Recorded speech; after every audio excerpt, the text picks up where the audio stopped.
He's a man that'll have to be watched by the Australian back row. Dynamic player. 7 at the back for Wales is Martin Morris, and opposed to him is David Wilson. Just look at Wilson's body language. You know there's only one way he wants to go, and that's to put pressure on Wales. The first high kick from Tim Wallace, hanging very nicely, the pressure in midfield. Toms was there, again Wales retrieve it. Good interplay between the Llanelli players, the scrum half Moon and his right wing Ian Jones. Normally a full-back for his club, but good support, defensive work there from Jones. The Wales 22 is that line in shot, and that man there with the yellow band, just holding his white tape, or the yellow tape, what holding on his white band is Phil Kearns, the touring team captain. Line out ball, Eckhart. Well, Wallace would have wanted a better first pass than that, surely. He's done very well to get the ball back to his three quarters. Offa was there, poised to set up a charge. In there is Mark Perigo, but Eckhart again. There is a huge amount of space. Superb pass. Offa again ready to thrust, but the defence organised well enough just to make sure that there was no further progress. Good early pressure from the Australians then, and this is the first test of Wales B's scrum. Has that got through 90 degrees? Not quite. Should have been kept in play. Just enough to get it away from that, or up to the 22. With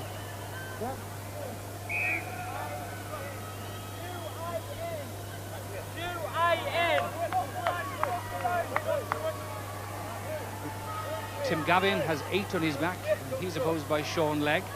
Offengawe is 6 for Australia. In front of him, Garrick Morgan. And the tall man with 4 is Ron McCall. Morgan. That is a real climb.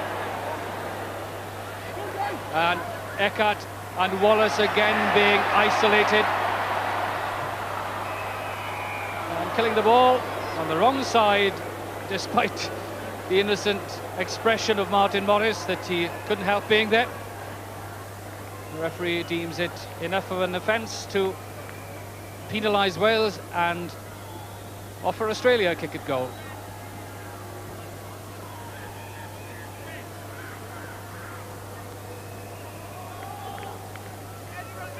It's good second pace, but look how well the Welsh midfield had to be offside there, and some leniency shown by the referee before finally penalising Martin Morris.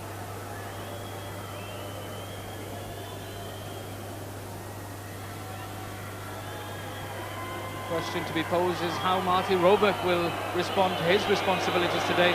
Tim Callagher fared rather badly on Wednesday. It's strange that there should be this response from the crowd. Certainly off-putting for the kicker. See how well Roebuck collects his thoughts. Strikes it beautifully. That's the best answer of all to that sort of crowd response. And Roebuck makes both Wales B and the crowd pay for little indiscretions.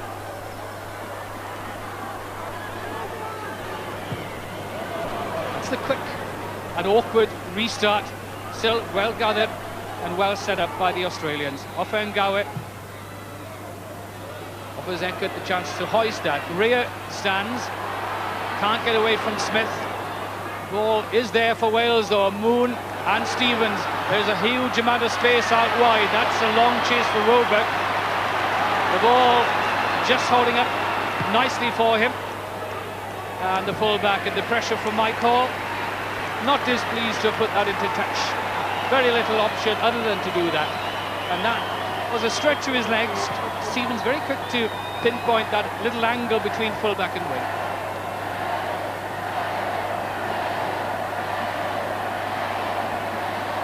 It's McCall and Garrick Morgan in that line for the Australians, and for Wales it's Stuart Roy and Sean Legg. Or Whitford rather, and Sean Legg. Nigel Davis enjoyed that extra second of space and time he had, to no avail.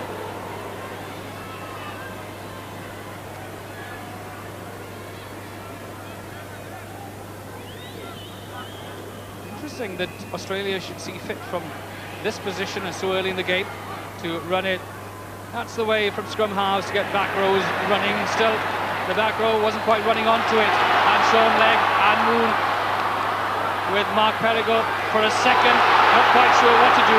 Finally sets it back perfectly. Was that the extra pair of hands not required? It puts the backs under pressure. Ian Jones, though, again finds an angle between full-back and winger, but Roebuck there quickly enough, although the kick isn't all that well executed. Again, relief shown in his face. It's certainly tense moments here, but it was a well forward, picking the ball up and handing to the scrum half that slowed down possession, when in fact Moon would have wanted that ball on the ground. Wakeford quickly runs. Stevens, the drop kick at goal is on here. It won't come back in quite enough, and Roebuck able to, as he run it out, just teasing Martin Morris. But it's interesting that so quickly do the Wales B team mix and match things at the line out that there's no time to reorganise.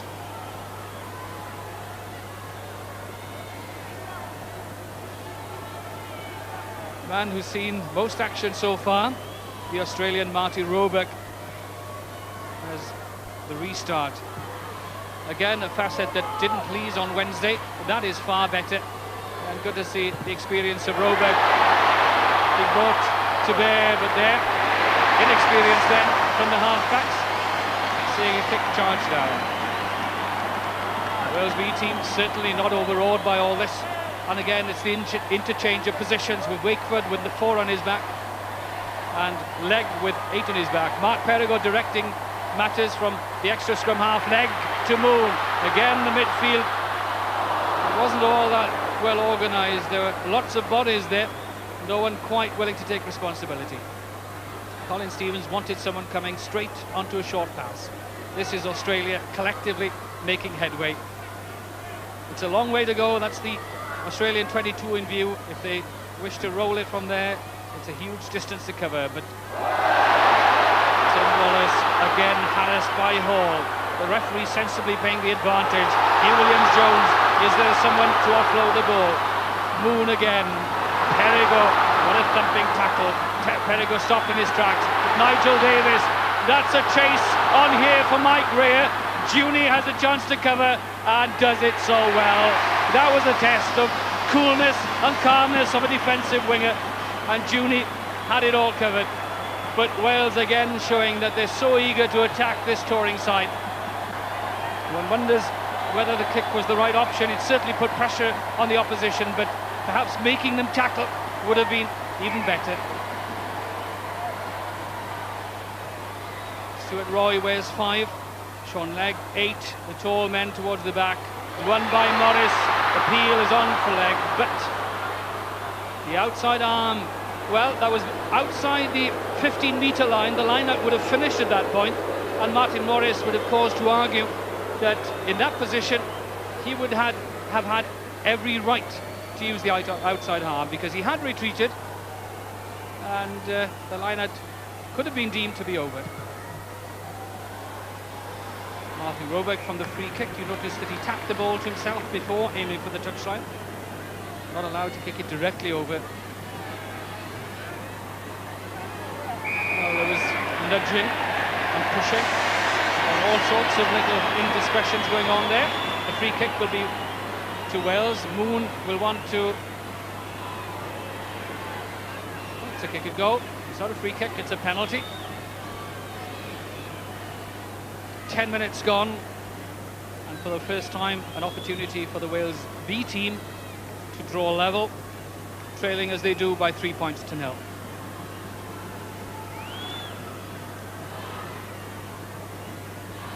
Colin Stevens brought into the side in the absence of Neil Jenkins, who had to withdraw because of an ankle injury suffered in last week's club match for Pontypridd against Swansea. Colin Stevens looking for inner calm and a final look. Does he make it 3 points all? Well, it couldn't have been much closer, but the groan conveys the disappointment.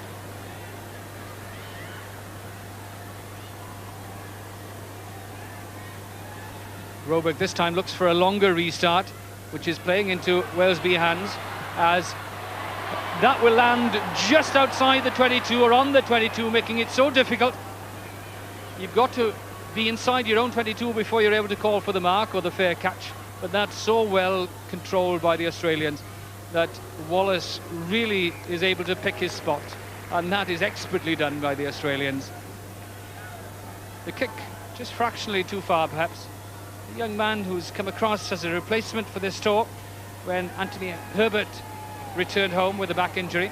Martin Morris, just cut off by 3 Australians there. Would have wanted swifter support from the men clad in red jerseys. It was up to Wales to release it and make it available.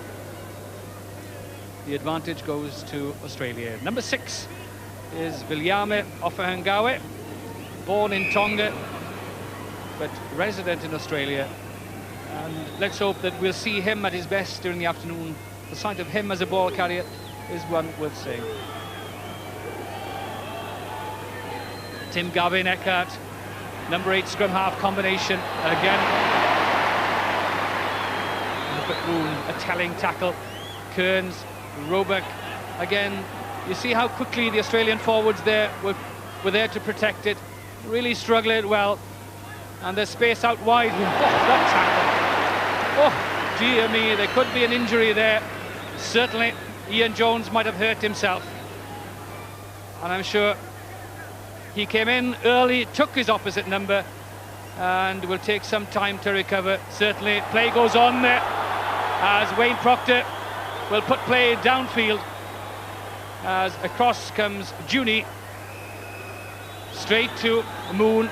Still play goes on as Mike Rea finally runs into touch, and now an opportunity for some attention to be given to Ian Jones, and certainly his condition would give some cause for concern, because the tackle was so committed that he probably damaged himself more than his opponent.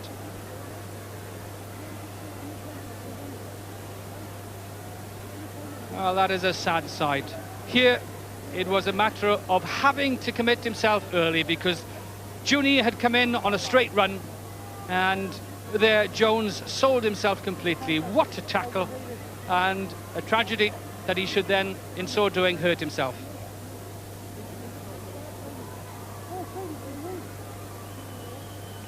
It'll take some readjustment in the Welsh lineup, with obviously no chance of Ian Jones coming back and playing any further part in the game.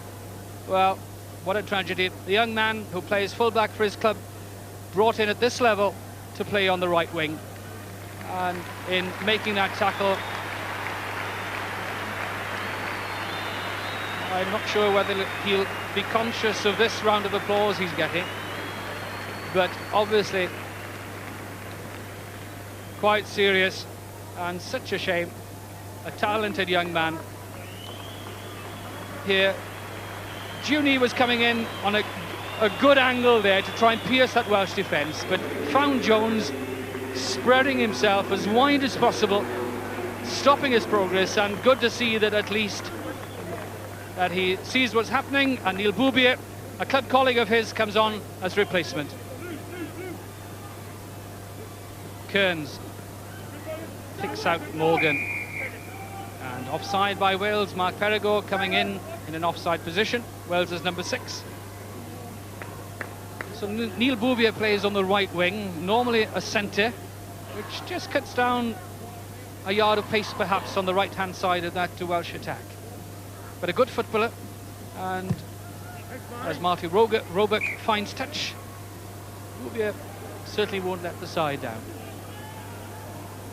Australia have weathered that early storm where a couple of times the defence was stretched. Stuart Roy, Wales' middle line jumper. Morgan gets there towards the back, but outside hand. And again, there's some confusion here. The referee not quite as lenient as we've seen this season. That's a tester. Smith has to stand his ground. He indeed doesn't get anywhere near it. Colin Stevens, can he win this race? And Judy, what a recovery by the winger. That is tremendous defending. Twice in succession, Darren Judy has saved his side. Once on the far left-hand side, and now coming across to the right-hand side. Certainly there. The defensive work of the other winger, Damien Smith, was disappointing, but here Judy just about gets fingertips to that in front of Stevens. And Stevens, in chasing and diving, would have lost what wind there was left.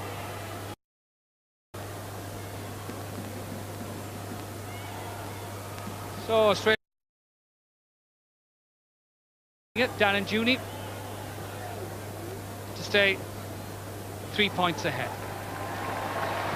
Stevens recovers, and what a chase that was. Very little in it, a fingertip touch saving the day for Australia. David Fox just stands in front of the kicker. Again won by Wales, and Moon improvises a fine driven rubber kick at that narrow channel between the 5-metre line and the touchline. A man born and bred in Warsaw, capped at B level for England, and now captain of Wales's B team. Notice that Sean Legg, number 8, goes down to 3, just behind John Wakeford. 3 tall men together there then, with Stuart Roy immediately behind Legg. So the concentration to deny Morgan, but Morgan able enough to get a hand to it, and then to get the support of the rest of the Australian pack. And again, so well do they protect it that progress is slow but sure, making sure that they are not isolated. Ofahangawe driving onto Morgan. They reform again, virtually in a scrimmage formation. And again, Wallace's option doesn't seem to be the best, although the bounce favours Damien Smith. His tackle, though, was certainly not favourable to anyone. It had Wayne Proctor around his Adam's apple. I wonder, has a deep breath being taken there by Llanelli's left winger. The driving had been good. The delivery might have been a touch slow, which forced Wallace to kick. It wasn't a good kick, but then the bounce beat Proctor, and as he retrieved it, that left arm would take the breath away.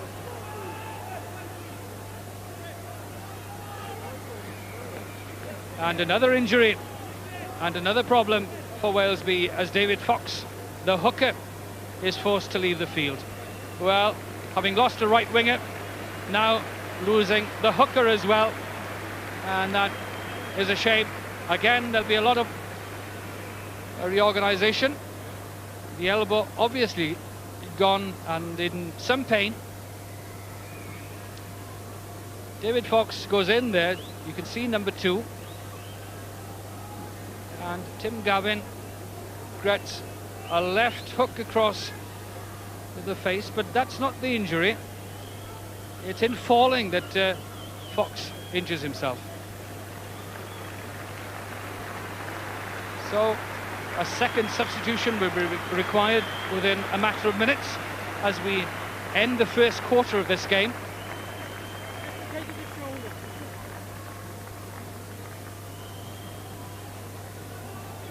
Before we see Nigel Meek, there's an opportunity of seeing Colin Stevens. His second kick at goal, as Meek warms up just underneath us here. Stevens can reclaim 3 points here, but it's not coming back. Not quite enough of a draw. And Anthony Eckhart gets the play away from that danger area. On comes the Pontypool hooker, Nigel Meek. He played for the Wales B team against the north of England, would have been disappointed in losing his place, but now has this opportunity to restake his claim.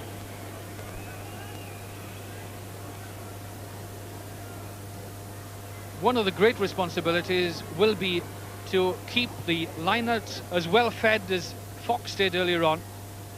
It's not the best of openings as Gavin is offered free ball at the back. Eckhart and Dan Crowley again driven back by Mark Perigo. What a tackle by the Llanelli flanker. And then it's very difficult because it's on the retreat, but it was illegally done. But it's so heartening for the rest of the team when you see an opposition prop stopped in his tracks, sent back by your own flanker.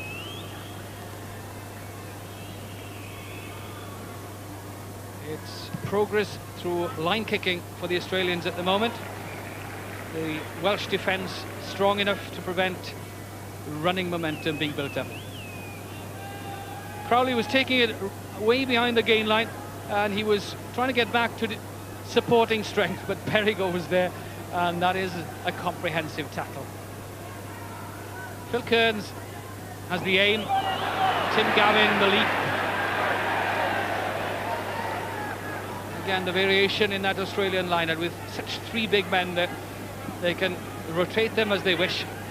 The front row is Ricky Evans, Nigel Meek the replacement at hooker, and Hugh Williams-Jones on the far side. Nice bit of shuffling and dancing by Sean Legg at the base of that scrum. Good control and good support from the half-backs.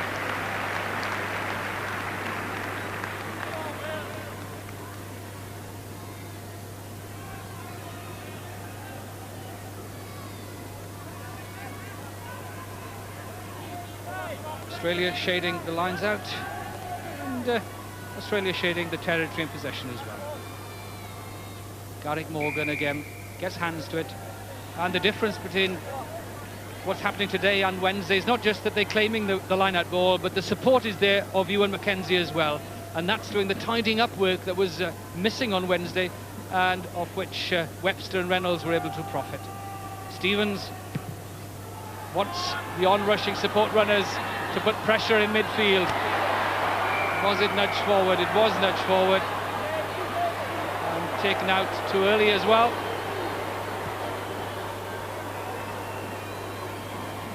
Alan Juni, man on the far side there, the man who has shown some sound defensive qualities up until now, but no real chance to attack, except for one tackle made on him by Ian Jones, which forced the Wales lead right winger to leave the field. Marty Roebuck, most experienced of that Australian back division.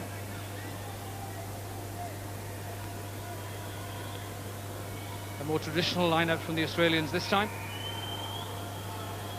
Here Williams-Jones is asked to get into his own line. McCall. That's the swiftest of line-out goal. And for the first time, space created for Damien Smith. Holds it up so well for Gavin. Dan Crowley. As then Offengawa sets up the midfield drive. The flip pass for McCall. Eckhart, a fine switch for Wallace. What beautiful hands from Lloyd Walker and Toms as well. Fractionally forward, and again Juni having to come across from the far wing, denied what would be an excellent try. But the hands, just watch this. The Fijians call Lloyd Walker the hands, and there you see the example. If the Fijians rate someone for handling skills, then you must have some fine qualities, and there Walker silkily done. Moon and Stevens again between them nurse their forwards upfield, and again so encouraging for the forwards, having formed a solid platform, seeing that they've been rewarded for doing so, and running some 30-40 metres upfield to a line-out.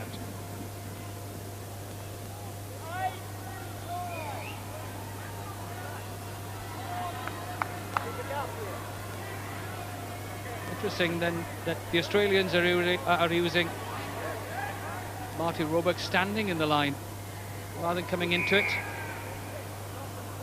Blockers stepping through yet again. So it's a free kick, and we're down to the final 15 minutes of the first half. Just 3 points scored, and those from the boot of Marty Roebuck. Wales need to retreat 10 metres. Phil Kearns, that wasn't the prettiest of sights. Well, this is better though. Kearns Gavin rather, far more determined, but Again, it's been lost, and Nigel Davis wastefully done under pressure, and he needed a little more space to be able to be creative there.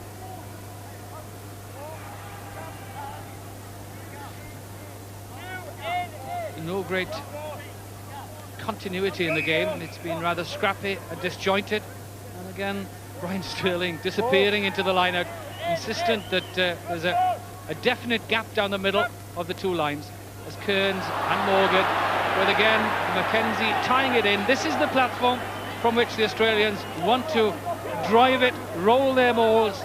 It's certainly not out of fashion down under. Whatever the new laws try and do, again, so well protected is it that there's no Welsh player anywhere near that goal. Suddenly though, Mackenzie found himself isolated. Wallace, well covered by Nigel Davis. Eckhart and Roebuck sets Smith off again.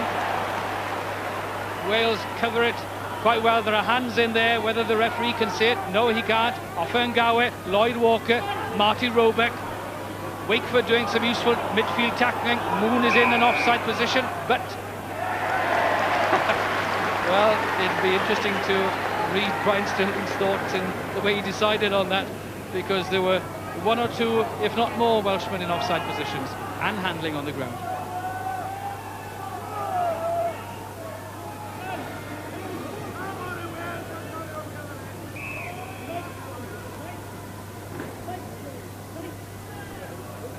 Nigel Davis stands just off that scrum, opposite Tim Wallace. He'll try and prevent Wallace making headway towards his own outside half, Colin Stevens, who stood way behind the front row. Difficulties in the front row as Nigel Meek settles in between Ricky Evans. Will the referee penalise the Australians for not forming the scrum, or the Welshmen for being overeager? Neither.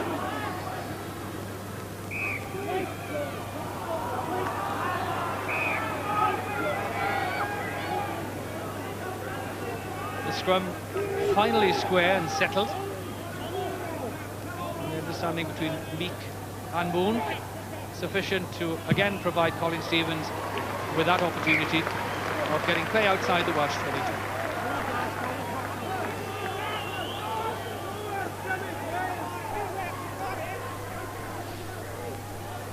Garrick Morgan, giant in the middle of that Australian line.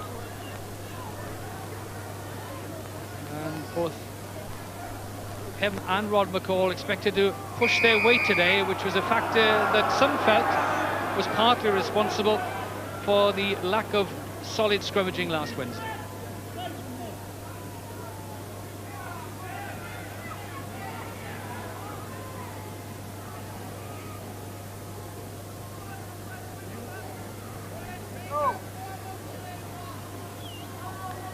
Wales were penalised here at the line-out as John Wakeford steps in, and then the driving through of the blocker on the jumper, and the penalty against here Williams-Jones.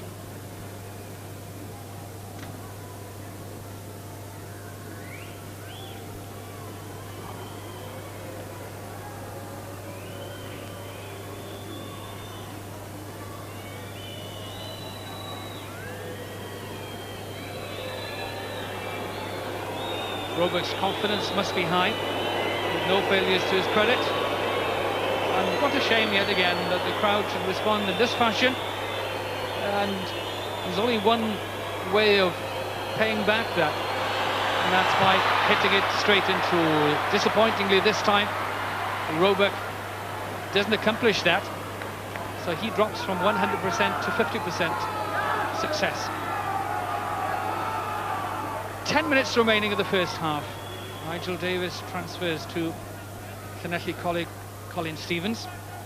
No less than 8 Llanelli players in the team, as that bounced very nicely, should have been for Wales, but again a lack of eagerness in collecting that ball, meaning that the dropout wasn't all that well supported.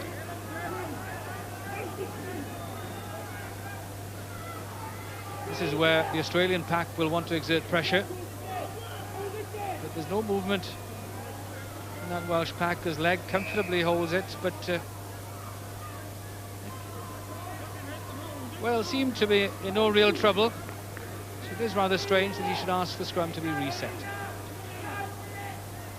As Moon and club colleague again, Stevens, work it together.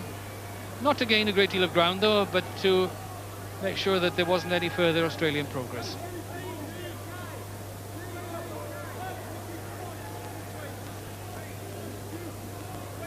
Kern's view of things with McCall and Morgan. Yet again. Would there have been a suggestion of holding up, if not lifting, there, to be able to defy gravity in that sense? Again, protected so well as Kearns and Gavin together. That's well worked as Eckhart gets it free, but deliberately taken down. Penalty against Wilson.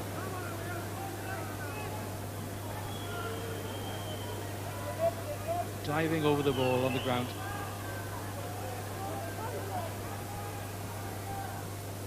And Colin Stevens, it's a finely struck kick. The breeze there is going around the ground, not helping any particular team. Depends where you are, which side, and at what point on the ground. The aim is at Morris. That's pinpoint throwing from the Pontypool hooker. Back man pushing yet again. And there was some protest that Martin Morris was backing into him, but well, that was a fine throw from Meek. And that's a strange little kick from Stevens. It was over the touchline before it was collected by Wayne Proctor. It was a half and half, Gary Owen and touchfinder, as Meek again looks to the back of the lineup. Leg claims it. Moon looks for someone coming on a good angle. Nigel Davis provides it. Now is there someone pacing enough outside him to drive it home? Neil Boubier now has a chase on here, but back there is Damien Smith. The Australians still under pressure and they kill it. The penalty is Wales's, and quickly taken by Moon. The long pass into midfield. Lloyd Walker was offside. They'll be back to square one, and certainly Tom's rather wasn't far enough back.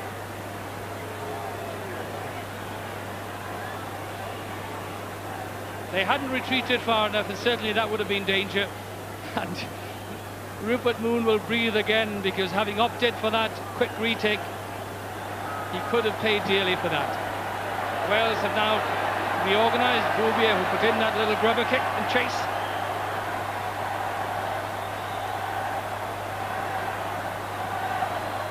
Who takes this? Perigord gets it into midfield. The charge from Martin Morris takes out midfield defenders. Is it well enough protected? No, it wasn't, and it wasn't delivered. And what a shame, because again, it offers Australia the defensive scrum.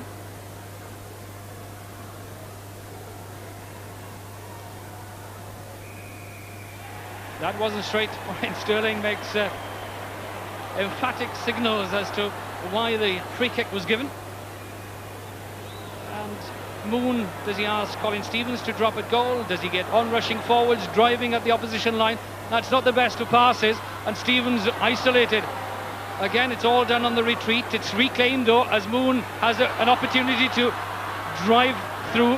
Hall provides good support, stands his ground, offers a platform. The forwards then can drive on that, but Juni, Offa and Gower, this is a long way to go for the flanker, being chased by Mark Perigord. What a tackle, as a balloon gets in the way as well. It's free play in midfield. Nigel Davis got in a tackle. There was no offside play there, and the release in the tackle by Offa and Gower was too slow. But Mark Perigord was eating up the ground on his opponent there. The injuries to Mike Hall.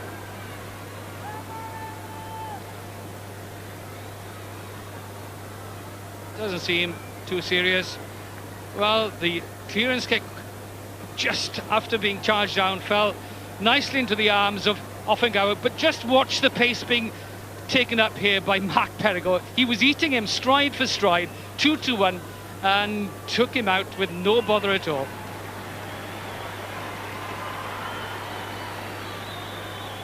Well done, Crowley. Was that a shaving accident this morning?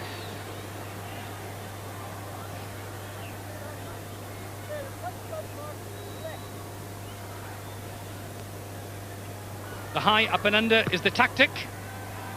And again, in the right place, and should offer a Welsh forward the opportunity of placing it back. Moon and Nigel Davis. Mike Hall, Wayne Proctor, well covered as Wilson was in the right position. Flankers work done to a T, covering, tackling and tidying up.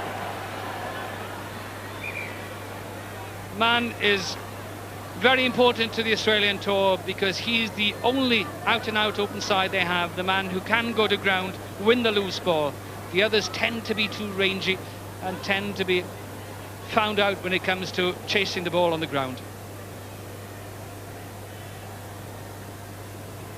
Rupert Moon and Nigel Davis get the three-quarters moving. Mike Hall, and with Mike Rea poised to take the inside pass, Proctor well and truly collared there, and then Wilson expertly done.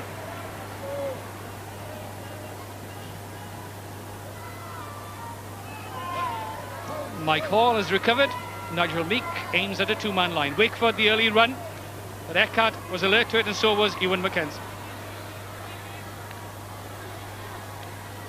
And Marty Robert does what's left to be done, and that's very clinically executed by the Australians.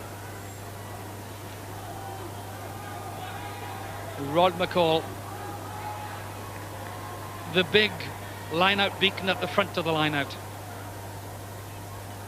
Wales claim some line-out ball though, and it's well tidied up by Perrigo as well. That should be protected, and for once it's Wales doing to Australia what they have been doing so successfully over the last 12 months, looking to roll it away. Now it's Stevens. Mike Hall could find lots of space here, quick to regain his feet, quick to get support as well, as Stevens can get his three-quarters moving here. Dancing feet from the outside half, but a crucial loss of possession, and Eckhart so pleased to gain that and offload it to Offengawa as well. The big flanker then puts it in the right place for his scrum half, and Wallace, the outside half, drives home a lesson for Wales in not losing possession. At last, a better touch. He might shake his head and he might have passed it, but under that sort of pressure, who can blame him? Well, the initial run of Stevens had everyone running on the wrong foot and second, but as he tried to transfer it, it was there that possession was lost and the damage done. Wales again glean good line-out possession, and Stevens turns from a fleet-footed attacker to a very solid relief kicker.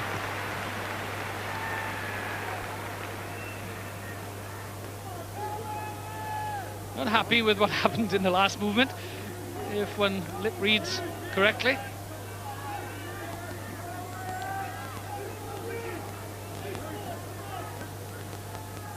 It's not as decisive that people would have expected.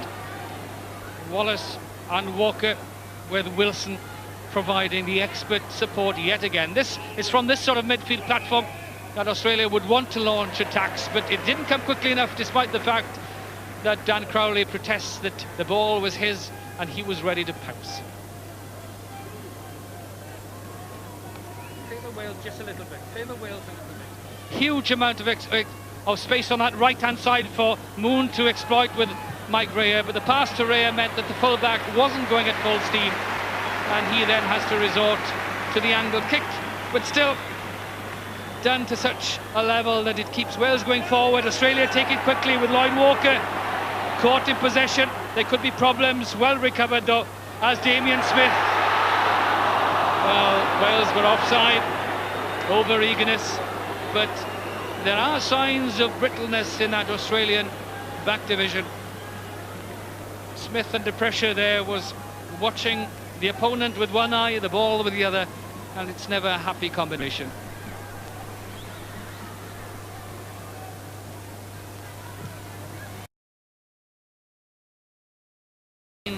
upfield at Marty Roebuck kick.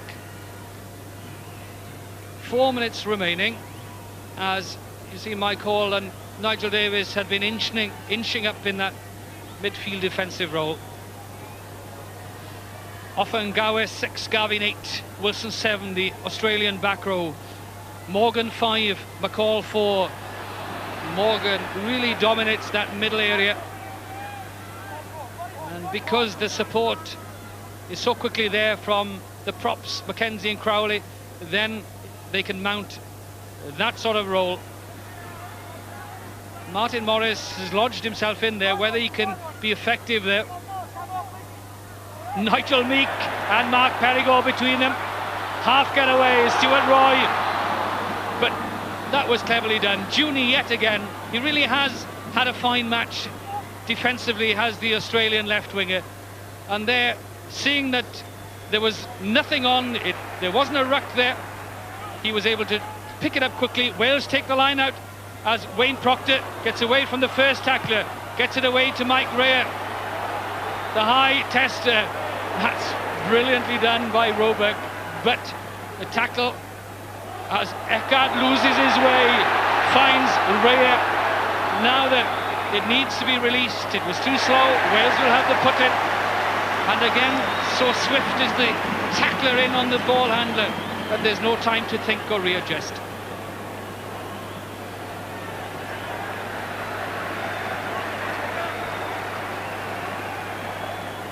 We're into time added on for injuries at the end of this first half. Again, the space for Moon is right side. Rea, that's very well balanced running. Leg got away, a lovely little pass, but Morris wasn't ready for it. And as Eckhart tries to get away, gets the support of his back row, Offengawe, Gavin, but the ball not quickly laid back, and the advantage lost. Gavin again holds an upper hand in exasperation, maintaining that he'd made it available. It was down to the support being too slow rather than his inability to put the ball back.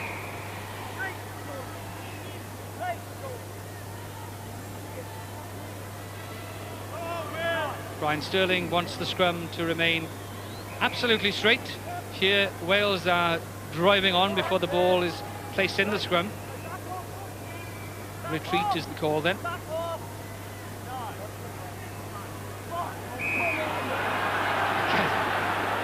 Whether it's the over-eagerness of Wales or the reluctance of the Australians, it's certainly causing problems for Brian Sterling.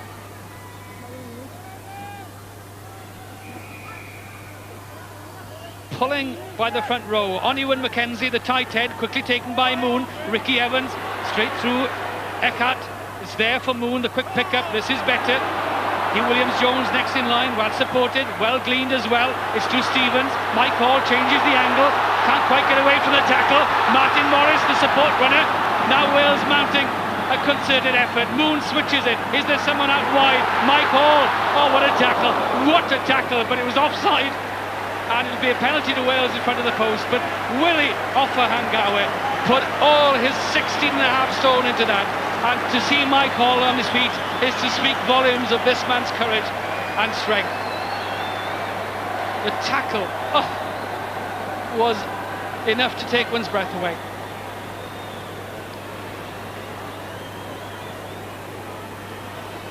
We're on the stroke of half-time.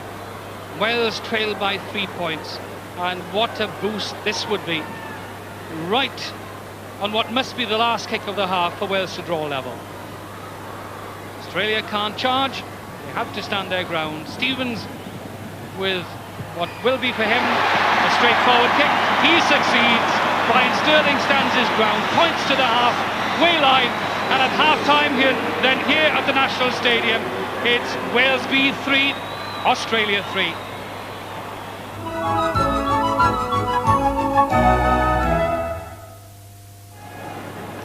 With both teams on 3 points, it's all to play for, with Colin Stevens responding to Brian Sterling's whistle, the long kick downfield, and that will be a scrum back on the halfway line. That's a mistake then by Wales. A mix-up here in that Wales wanted someone to play it. Roebuck could have been penalised in that he played the ball rather than just stabbed it down. He ran across field with it. Colin Stevens maintains that it should be a 22 dropout. Some confusion then.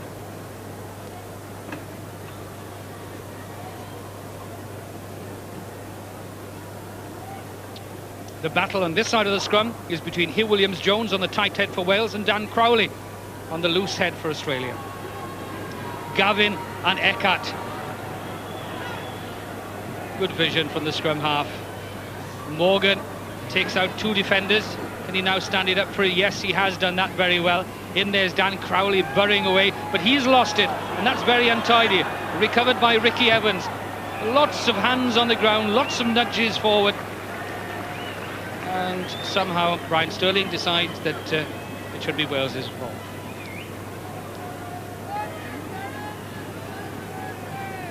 Again, the referee keeps both front rows apart until the ball is ready to be placed. Leg allows Moon to get it away to Stevens. That's nicely angled just behind Juni. The bounce favours the Australian left winger though, who's happy just to nudge it downfield. Rhea, unfortunate that he couldn't quite get there. The bounce unkind, and the knock forward.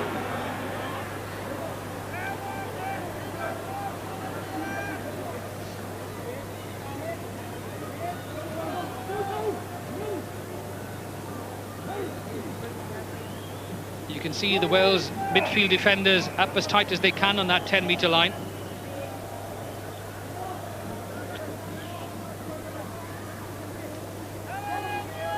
Darren Juni has 14 on his back, playing on the left wing for Australia.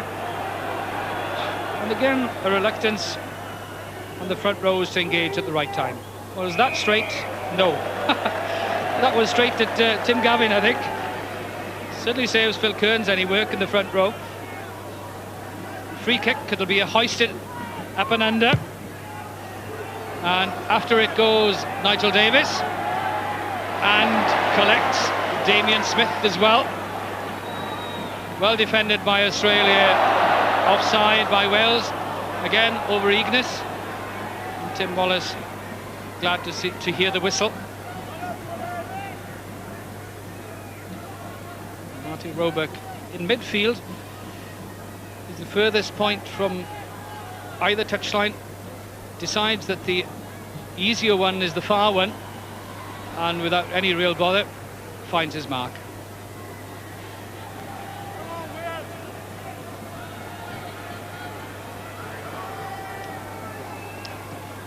Forwards taking their time about forming the line out.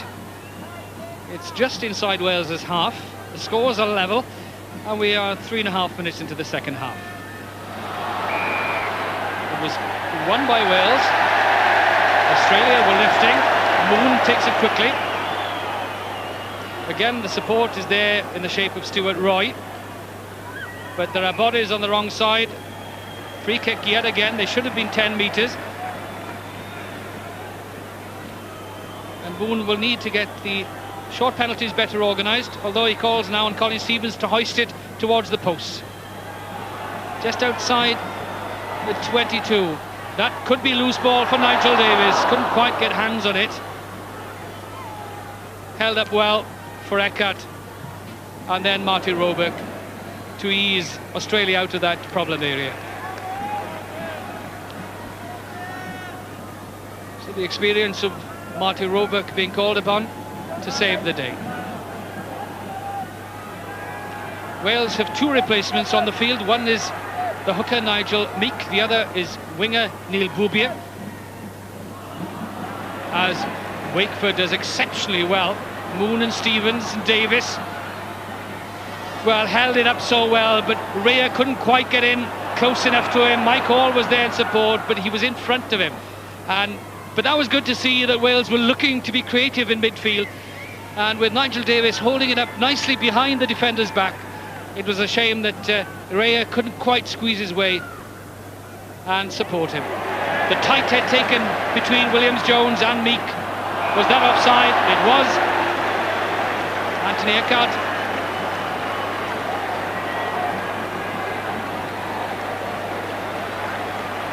40 metres very nearly, or at least 39 metres. Colin Stevens quickly indicates that he wants the sandboy on the field, and he'll kick it goal.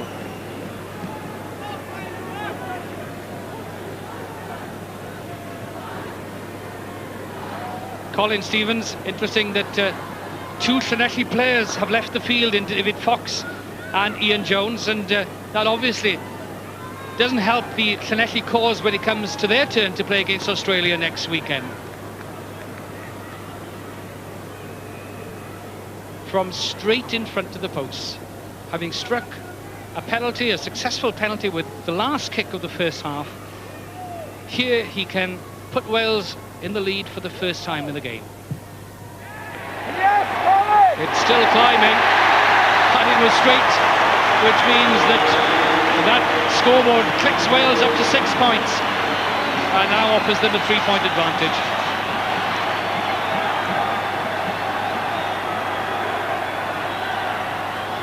Well, Eckhart has been penalised for crooked feed, so here probably he was rather afraid of pushing it with his left hand. It meant that Williams, Jones and Meek were able to just pinch a tight head, and in his eagerness to get it back, Eckhart offside. 3 is Ewan Kennedy, controls it. Eckhart wastefully chips it away, just turns his back in disappointment. Having been set up in such a solid fashion, could have looked for other options. 19 is Nigel Meek. Has thrown in well so far. That again pinpoints, but they are closing the gap. And when Wakeford is jumping so well, there's no need for that. The free kick is Marty Roebuck will hold surely. Wales not 10 metres. Now they retreat. Roebuck will test, well, more of Australia than Wales. That didn't go any distance at all. Still, reluctance there to claim it. There are Australians with arms on it, but Perigo is there as well. But Kearns has it under control. Nigel Meek somehow got in there. He was offside though.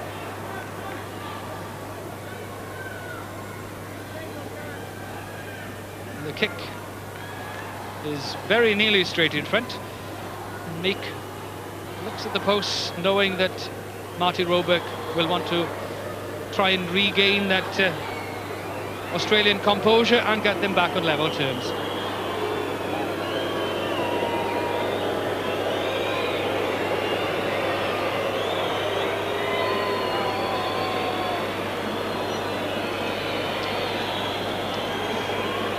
Again, it's not a big crowd, but it's noisy, and unfortunately noisy at the wrong times. This isn't the way to express feelings.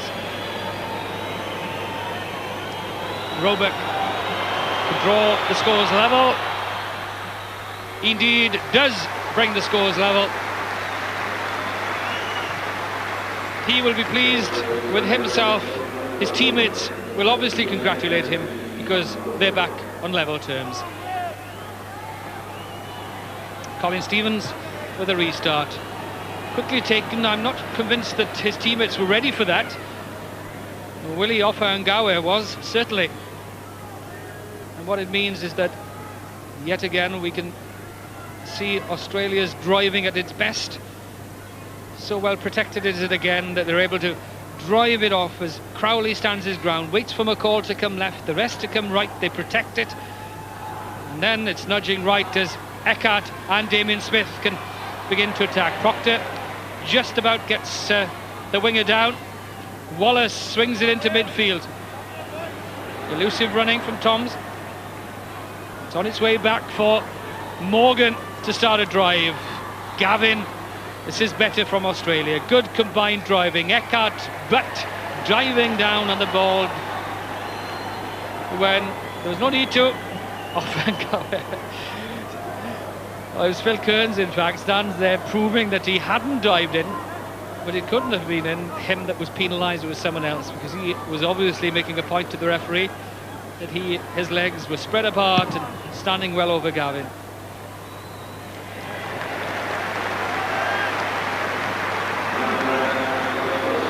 This was as good a piece of driving as we've seen from the Australians. The forwards had been well involved. Gavin goes down here, and it was there that was penalty was given. The second man in had gone over, and it wasn't Kearns.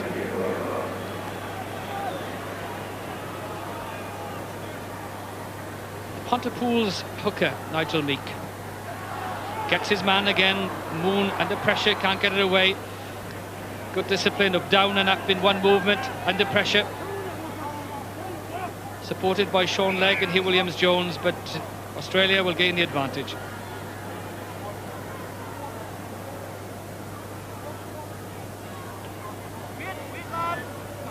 Such a dynamic performer, loves to take on opponents.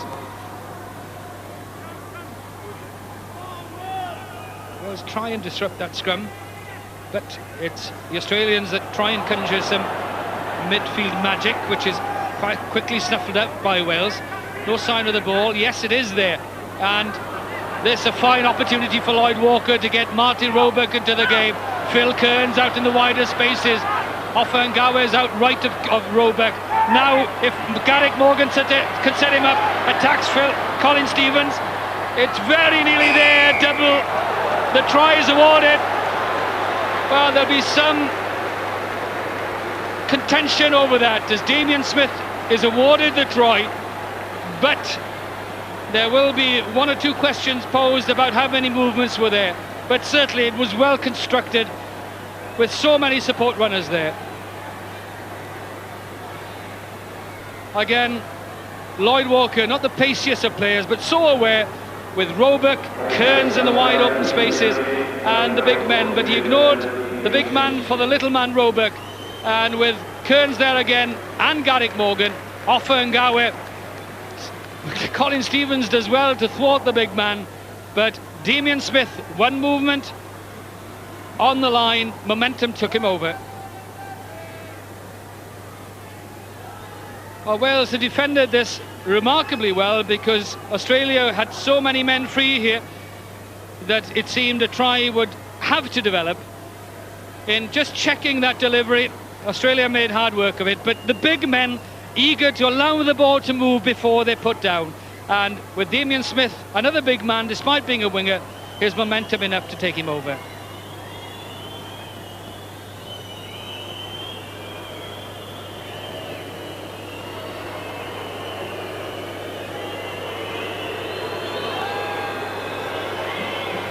Those were penalty kicks. This is his first attempt at a conversion. We waited this long, 13 minutes into the second half, for the game's first try. Are we about to see the game's first conversion?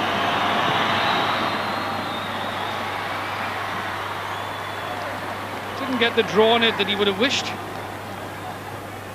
So Australia now have a 5-point lead.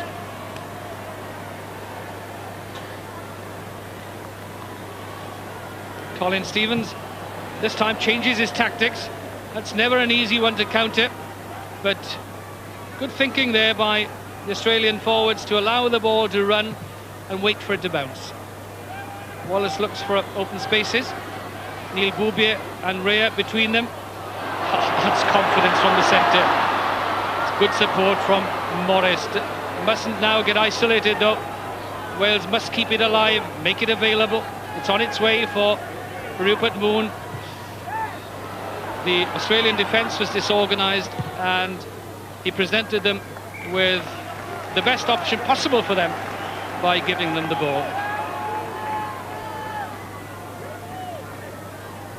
Neil Boubier full of confidence on the Wales's right wing. That wasn't tidily done. Wallace wants to attack and easily gets outside Meek. Ray is on his own here, and Phil Kearns just leaves a mark on him, just to say that he did the right thing in kicking the ball away.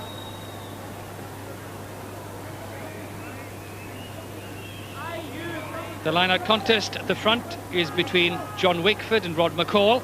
In the middle it's between Stuart Roy and Garrick Morgan. It's a fine pass from Eckhart. Walker again looks to set things going in that Australian midfield.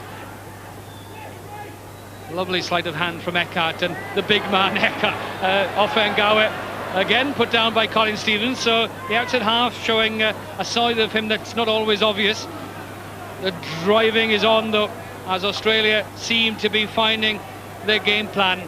The big men are waiting in midfield again to go. Wilson is there quickly to reclaim it. Wales defended well, they're all spread across the field, there's no way through there for Roebuck.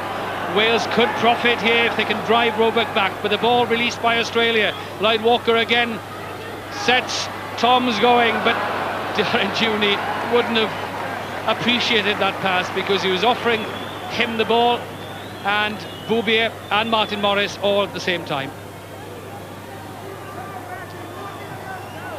He would have wished a little more room and time.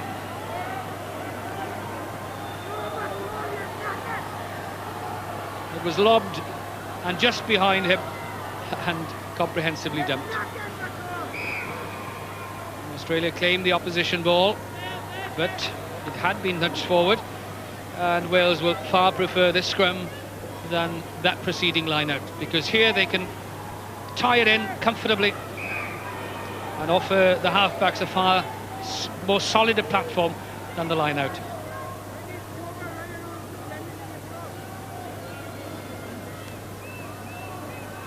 Brian Sterling has had his work cut out in getting the scrum to settle.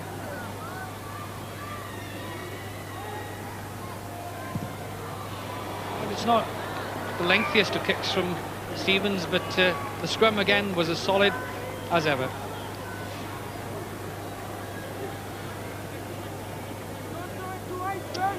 The Australian number 8, Tim Gavin, comes down to the front of the line, changes his position so quickly. Eckhart finds space there off Angawa, tackled. It's there for Eckhart. Lloyd Walker, Toms, the good slant there, half a metre short. It's there for Australia to drive over. Manful defensive work here. There are bodies on the wrong side. Eckhart tries to pinpoint where he wants to put that. Garrick Morgan, yes, the try again awarded. It was on the line, and the giant lock forward rewarded for sensible work in not committing himself. There were enough forwards in there, so then the big man was able to run at Wales's midfield.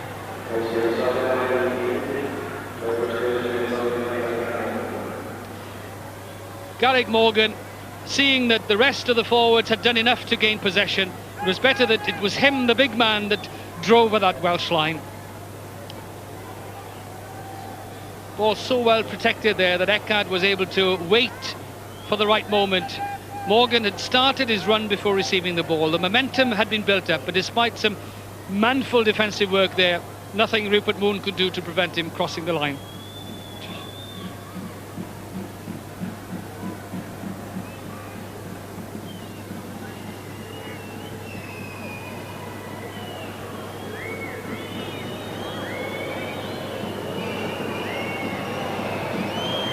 Martin Roebuck, his second conversion attempt.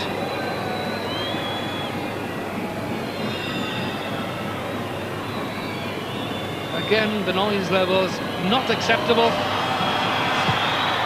as he strikes that as cleanly as he would have wished and hoists that Australian tally now up to 18 points.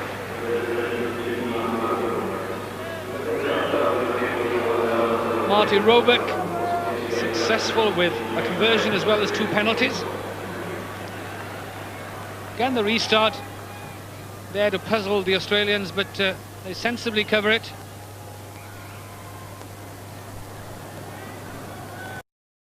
Korea looking for the possibility of a quick restart, and well covered by Eckhart especially, and Damien Smith rather. Driving through the support workers at the line-out.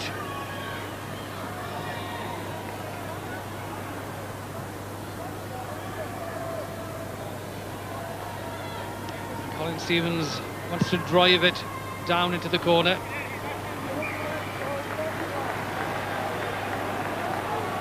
We've not seen Wales down in this area of the field very often in the second half. It's here that now they have to build up the momentum. Lots of nudging, as Ricky Evans does so well, but obstruction, penalty against Sean Legg for obstruction. We now enter the final quarter of the game. David Wilson, the flanker, who is the man that contests all that free ball on the ground. Vital that any 50-50 ball is won by the flanker, and that then offers the rest of the team so much greater flexibility. This is where the free ball arrives, the ball avoiding everyone at the line-out. It's there on the ground. It's prop forward Ricky Evans that does the first good piece of work, but then Sean Legg comes in and takes out Australian watches. Roebuck not searching for any great length, with Australia now very much in control. There's no need to, and time to relax and smile.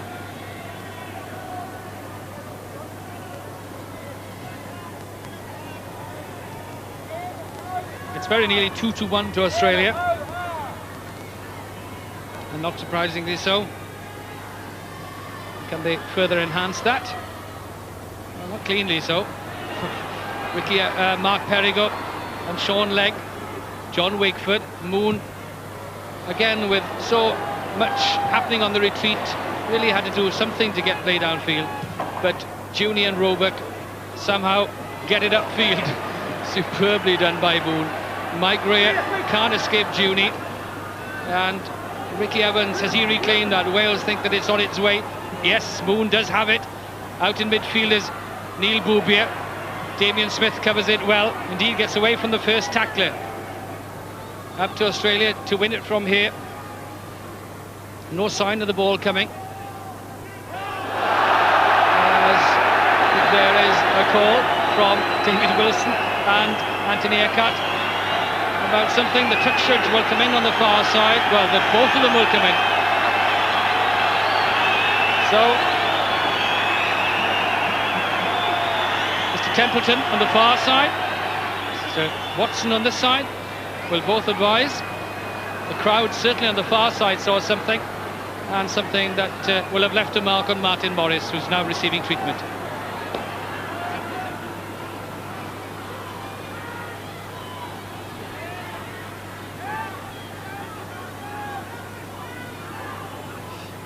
Dennis Templeton advises Brian Sterling about what happened, but it was some punching on Australia's part.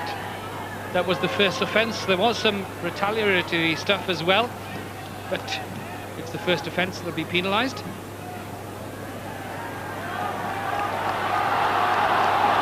exclamation goes to the captain, Phil Kearns. The penalty goes to Wales. Colin Stevens indicates that he wants to kick for goal, and Wales are 12 points adrift.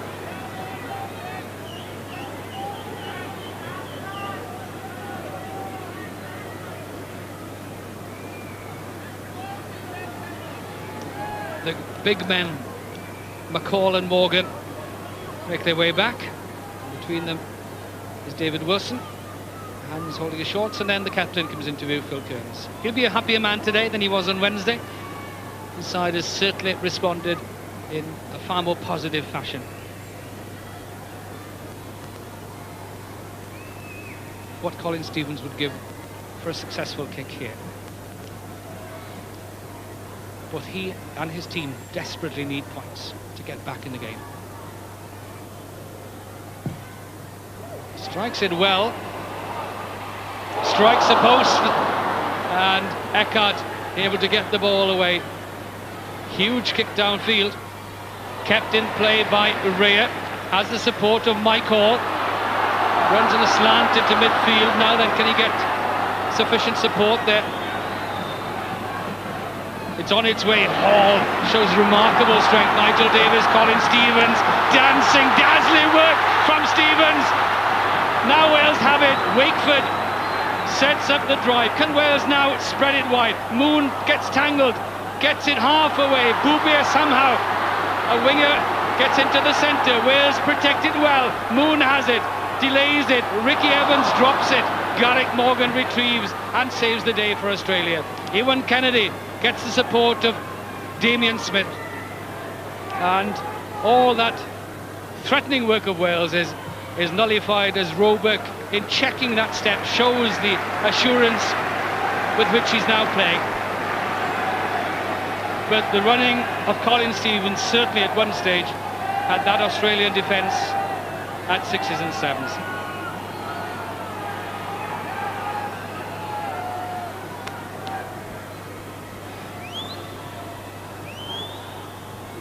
Midfield loose ball is the one off which backs love to run, and here with Hall having done such good tight work, Stevens dazzling footwork, just watch that. Very similar to Phil Bennett and what we've seen from Ian Evans as well. As a stud goes in on the back of Nigel Meek. Offside. The penalty will go to to Australia.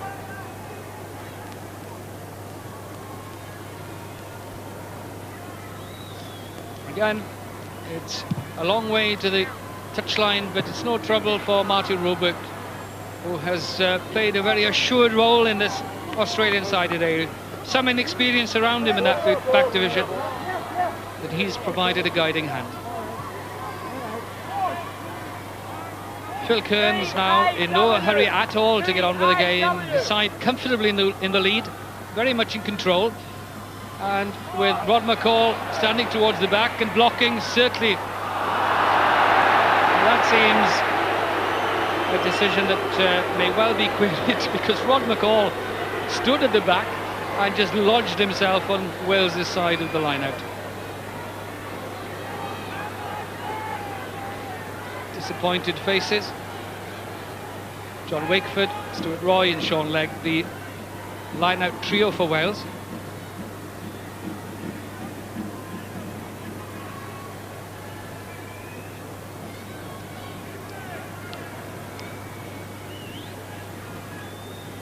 Martin Roebuck has 8 points to his credit, but more importantly has played an influential part in this Australian performance. Will take Australia over 20 points should he succeed here.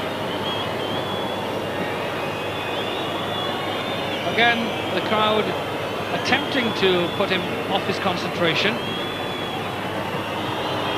Some 36 metres. Again strikes it as perfectly as possible and turns away, knowing full well that whatever noise is made here, that kick drives a further nail in the Wales B coffin.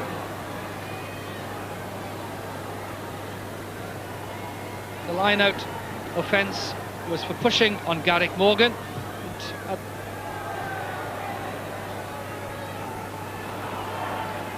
Loose ball tied up by Damien Smith.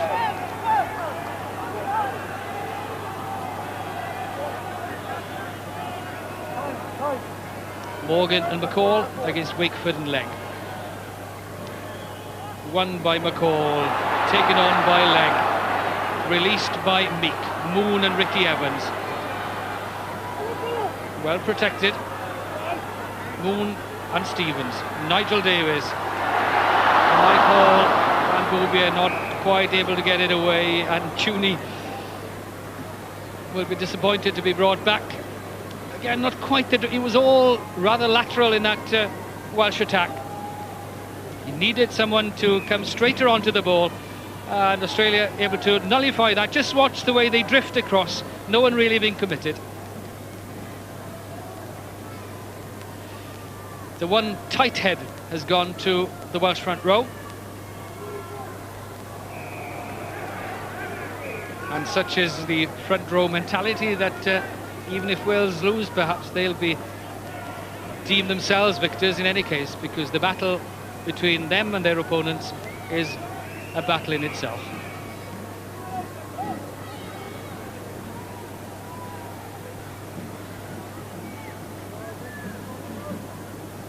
And this problem that Brian Sterling is getting in getting the front rows to engage with Mackenzie going walkabout.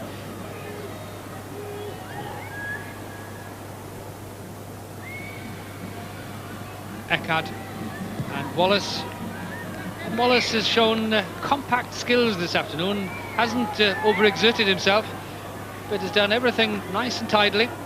Got in his kicks, his 3/4 going, and useful for him that he has someone of Lloyd Walker's experience outside him. Mark Perigo is that man with the red band. Loose ball, 10 minutes to go as Lloyd Walker half collared by Colin Stevens, as Stuart Roy tries to make sure that there wasn't any second phase, but offside by Wales. Nigel Meek.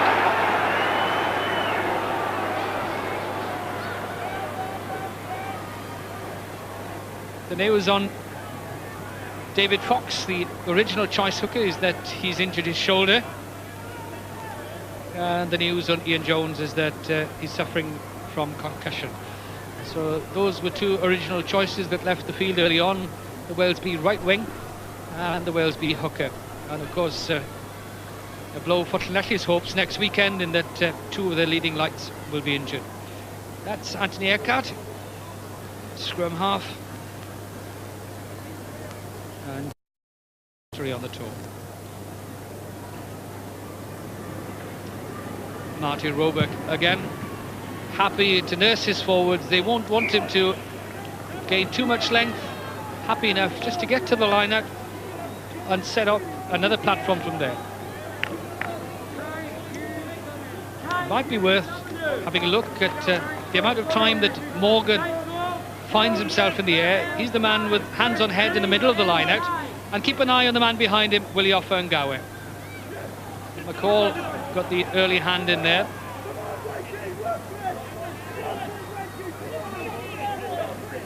Eckhart can see it, and so can Ewan McKenzie, and indeed once they all find themselves together, it's then the concerted drive and virtually unstoppable. It's on its way. Eckhart, Wallace, Toms, lovely interplay. Again, well covered by Wales, and quickly whistled by Brian Sterling. Didn't want anything to develop, but Martin Morris had found his open side angle perfectly, and with the support of Colin Stevens, snuffled that Australian attack. That is some confrontation in the front row.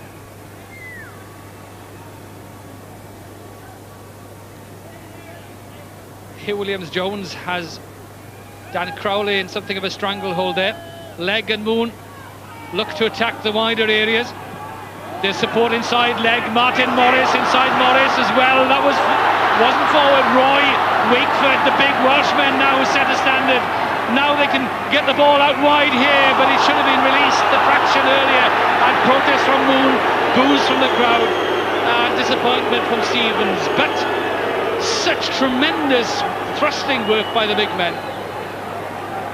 So sadly nullified by a fraction of a second too long in releasing the ball. And that's a poor kick from Roebuck. Offers Rhea the opportunity to bring Colin Stevens into play. Stevens happy to exploit the wide open spaces behind Smith, and gain for Wales yet another foothold in Australian territory. Sean Legg, number 8. Martin Morris, flanker. Next man is lock forward Stuart Roy.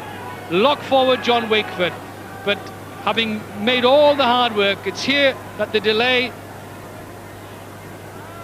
well, one wonders about that. There seemed very little wrong with that. Kearns and Morgan. That is amazingly done. There can't be many better examples of winning line-out possession. And as punches go in, yet again, as Gavin lodges himself in and protests as well, there'll be some wrestling going on off the ball as the driving is done by Kearns. There is a fight going on off the ball. The kick is downfield, but Rhea, that's a beautiful catch. And that could be dangerous. It's very fortunate that Wallace didn't quite know where to go as Kearns chooses the straight-on direction. It's there for Eckhart. Wallace again collared by Stevens. Stevens has excelled in the defensive outside half roll today. He's brought off some tremendous tackles. Australia have it under control though. Walker stands it up yet again so well. The driving done by Garrick Morgan. The Australian forwards rampant. Now it's the wider angles as Roebuck can't quite collect it, but it's offside in midfield. Stop, says Brian Sterling. The touch judge is in on the far side. It's Dennis Templeton again as we're down to the final 5 minutes. The fighting was going on off the ball. It was impossible for the camera to stay on that with play going on. Offengawa was punched by Sean Legg, and the penalty will be against Wales's number 8. So Sterling will have some stern words to utter to Wales's number 8. A policeman for once being spoken to, but the original offence is allowed to go on, but it's the offside offence in front of the post which is the greater of the two indiscretions, and obviously as Sean Legg protests, it's a penalty, and from that position surely Marty Roebuck will bring down the curtains on this attempt of the Wales B team to defeat Australia. Australia will turn the tide that started to ebb on Wednesday. It's now coming back to their side. A convincing victory being eked out here as Roebuck will drive in a further nail with 3 points from here. Simply done. And Australia now up to 24 points and a lead of 18.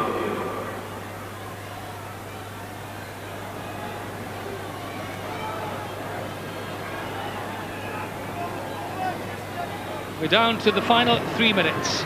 The drop kick offers the Welsh forwards an opportunity of getting there, and indeed free ball for Martin Morris. Is it quickly released for Moon? Here Williams-Jones wasn't ready for it.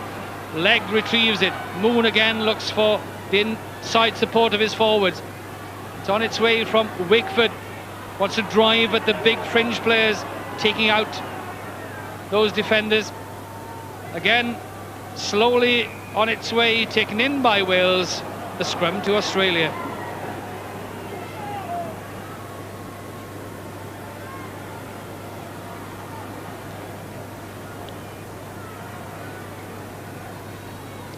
The Australian 22 in view. Eckhart feeds. And that was slightly disturbing for Australian hearts. Roebuck running into a dark alley there. It is there though, and Australia's trying to talk it out, but it wasn't coming swiftly enough. And just as Wales a few seconds earlier hadn't won or released their own ball, now they pay the penalty as well.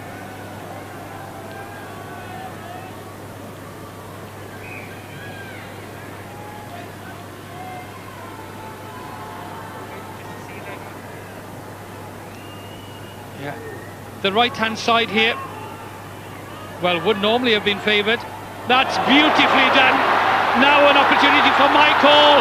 Brilliant running from the centre. Is the support there? Nigel Davis impeded. Is it a penalty try? Well, it's a try at least. Did he get a touch on it?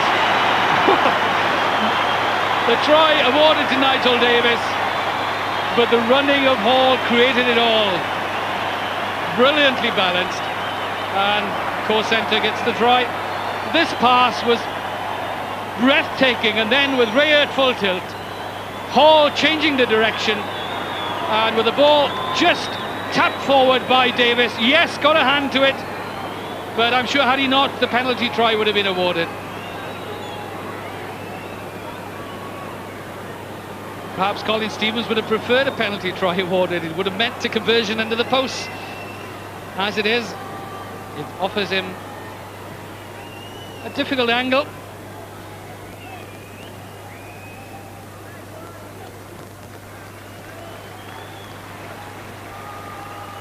Stevens adds a further. No, he doesn't. Disappointment for him.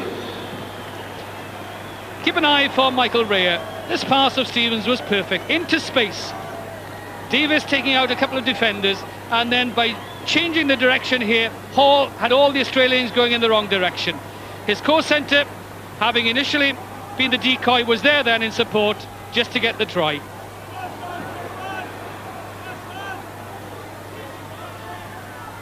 Nigel Meek controls it. Moon wants to snipe again, close to the fringes. Mark Perigo plays scrum half. Mike Hall brings it a long way round, but waiting in a line was a blanket of Australian jerseys there. It's important that the ball is kept moving by Wales, and it's not coming. And Brian Sterling whistles, and that's the end of the game. So there wasn't a second successive defeat for Australia, despite the hopes of the Wales B team. Here, Australia got its toe back on the tracks. It controlled the game, and at the end of the day, ran out convincing victors. The score here at the National Stadium in Cardiff: Wales B 11, Australia 24. Should have been kept in play. Just enough to get it away from that, or up to the 22.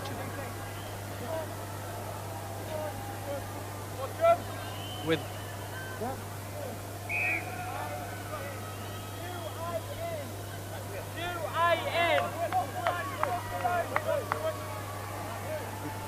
Tim Gavin has 8 on his back, and he's opposed by Sean Legg. Offengawe is 6 for Australia. In front of him, Garrick Morgan. And the tall man with 4 is Ron McCall. Morgan, that is a real climb. And Eckhart and Wallace again being isolated.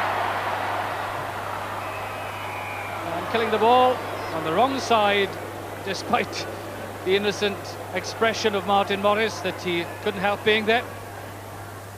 The referee deems it enough of an offence to penalise Wales and offer Australia a kick at goal.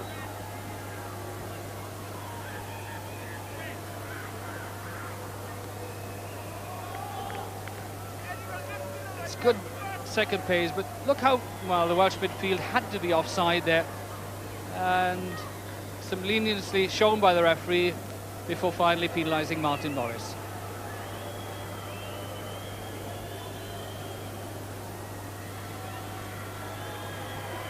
Question to be posed is how Marty Roebuck will respond to his responsibilities today.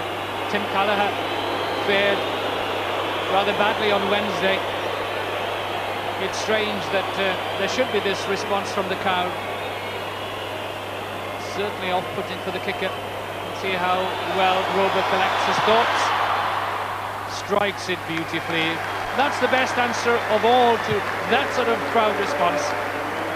And Roebuck makes both Wales B and the crowd pay for little indiscretions.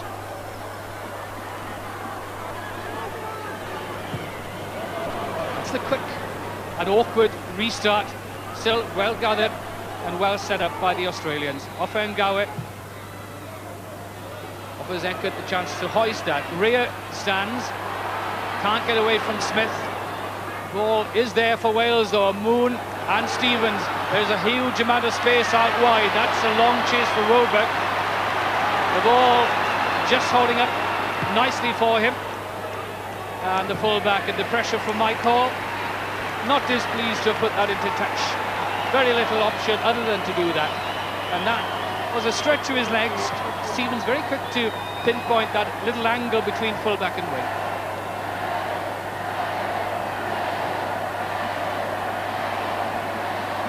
It's McCall and Garrick Morgan in that line for the Australians, and for Wales it's Stuart Roy and Sean Legg. It's Whitford rather, and Sean Legg.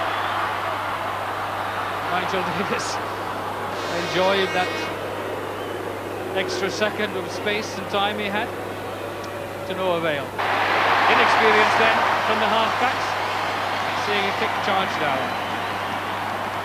Wales B team certainly not overawed by all this, and again it's the interchange of positions with Wakeford with the 4 on his back and Legg with 8 on his back. Mark Perigo directing matters from the extra scrum half. Legg to Moon, again the midfield. It wasn't all that well organised. There were lots of bodies there, no one quite willing to take responsibility.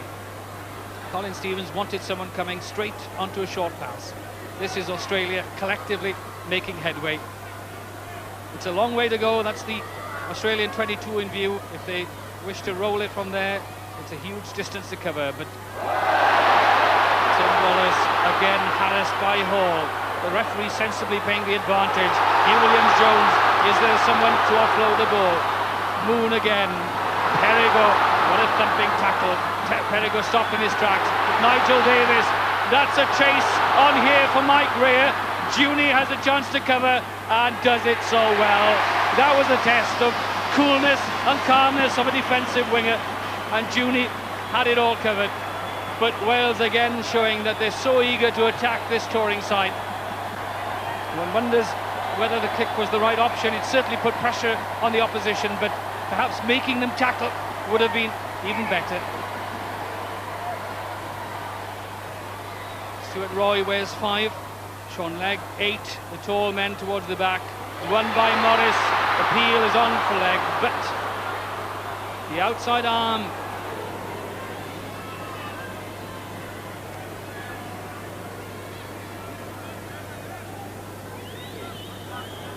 Interesting that Australia should see fit from this position and so early in the game to run it. That's the way from scrum halves to get back rows running. Still, the back row wasn't quite running onto it, and Sean Legg and Moon with Mark Perigo for a second, not quite sure what to do. Finally sets it back perfectly. Was that the extra pair of hands not required? It puts the backs under pressure. Ian Jones though again finds an angle between full-back and winger, but Roebuck there quickly enough, although the kick isn't all that well executed. Again, relief shown on his face. It's certainly tense moments here, but it was a well forward, picking the ball up and handing to the scrum half that slowed down possession, when in fact Moon would have wanted that ball on the ground. Wakeford quickly won. Stevens, the drop kick at goal is on here. It won't come back in quite enough, and Roebuck able to, as he run it out, just teasing Martin Morris.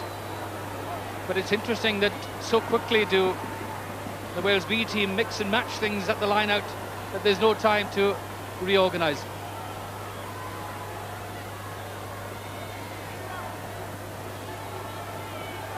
Man who's seen most action so far, the Australian Marty Roebuck, as the restart. Again, a facet that didn't please on Wednesday. That is far better, and good to see the experience of Roebuck being brought to bear. But there, he's a man that have to be watched by the Australian back row. Dynamic player. 7 at the back for Wales is Martin Morris, and opposed to him is David Wilson. Just look at Wilson's body language. You know there's only one way he wants to go, and that's to put pressure on Wales. The first high kick from Tim Wallace, hanging very nicely, the pressure in midfield. Toms was there, again Wales retrieve it. Good interplay between the Llanelli players, the scrum half Moon and his right wing Ian Jones. Normally a full-back for his club, but good support, defensive work there from Jones. The Wales 22 is that line in shot, and that man there with the yellow band, just holding his white tape, or the yellow tape, what holding on his white band is Phil Kearns, the touring team captain. Line out ball, Eckhart. Well, Wallace would have wanted a better first pass than that, surely. He's done very well to get the ball back to his three-quarters. Offa-Ngawe was there, poised to set up a charge. In there is Mark Perigo, but Eckhart again. There is a huge amount of space. Superb pass.